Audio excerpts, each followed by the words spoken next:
খাগড়াছড়িতে এক স্কুল ছাত্রী ধর্ষণের জেরে ডাকা অবরোধ চলছে। একই সাথে প্রশাসনের জারি করা ১৪৪ ধারা বলবৎ রয়েছে। অবরোধের কারণে সব ধরনের যানবাহন চলাচল বন্ধ রয়েছে। অবরোধ সমর্থকরা জেলার বিভিন্ন স্থানে সড়কে ব্যারিকেড দিয়েছে। তবে নতুন করে কোনো অপ্রীতিকর ঘটনার খবর পাওয়া যায়নি। জেলা শহর সহ আশপাশের এলাকায় নিরাপত্তা ব্যবস্থা জোরদার করা হয়েছে।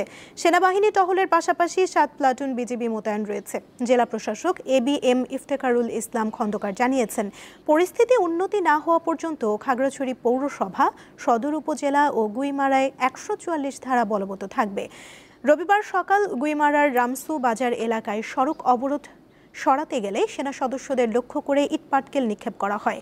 এ সময় অন্তত ১২ জন আহত হয়। পরে সেনা সদস্যরা লাঠিচার্জ ও ১০ থেকে ১৫ রাউন্ড ফাঁকা গুলি চালিয়ে উচ্ছৃঙ্খল পাহাড়ি জনতাকে ছত্রভঙ্গ করে। এছাড়া রামগড় এলাকায় উচ্ছৃঙ্খল পাহাড়িদের ইটপাটকেল নিক্ষেপে বিজিবির কয়েকজন সদস্য আহত হয়। এদিকে অবরোধের কারণে সাজেকে আটকে পড়া পর্যটকদের খাগড়াছড়িতে ফিরিয়ে এনেছে প্রশাসন। এরপর অনেকেই নিজ নিজ গন্তব্যে চলে গেছেন। গত ২৩শে সেপ্টেম্বর খাগড়াছড়ি সদরের সিঙ্গিনালায় স্কুল ছাত্রী ধর্ষণের ঘটনা ঘটে।